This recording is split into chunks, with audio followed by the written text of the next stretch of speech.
জন্ম হবে সেদিন যেদিন এই পৃথিবী থেকে বিদায় নেব সেদিন। এটা হচ্ছে আমার ইন্টেনশন। আর আমি জানেন তো, এই সবাই আমার জন্মদিন করে, আমি মনে করি আমি এখন জন্মাইনি। আমার একটা কবিতা আছে, জন্ম হবে সেদিন যেদিন এই পৃথিবী থেকে বিদায় নেব সেদিন। এটা হচ্ছে আমার ইন্টেনশন। আসলে আমরা সব হোম ডেলিভারি তো। আমি যখন ছোট্ট ছিলাম নামও নিজে দিইনি, বয়সও নিজে দিইনি, পদবিও নিজে দিইনি।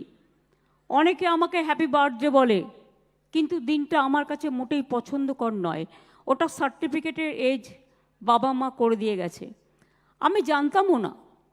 আমাকে যখন আমি কলেজে পড়ি, দাদাই আমাকে একদিন বলল, সাক্ষী ও আজকে প্রেজেন্ট আছে বলে এই কথাটা বললাম, দাদা আমাকে একদিন বলল, তুই কি জানিস বাবা কি করে তোর বয়স দিয়েছে? আমি বললাম, কী করে? বলল, সার্টিফিকেটে তোর আর আমার বয়সের মধ্যে 6 মাস ডিফারেন্স। আমি বললাম, দারুণ। তা আমি বললাম, তোকে ভর্তি করতে গিয়ে বয়সটা কি করে দিল? বললো, বাবা গেল স্কুলে, একটা বন্ধু ছিল হেডমাস্টার, তাকে বললেন তুমি একটা বসিয়ে দাও। তার তো কোনো দোষ নেই, তিনি একটা বসিয়ে দিলেন। আগেকার দিনে এই প্রবলেমটা ছিল, যারা আমরা বাড়িতে জন্মেছি, হোম ডেলিভারি, কাজে আসল বয়সটা কিন্তু লুকিয়ে থাকে। নকল বয়সটা, সার্টিফিকেটের বয়সটা মানুষ ধরে নেয়।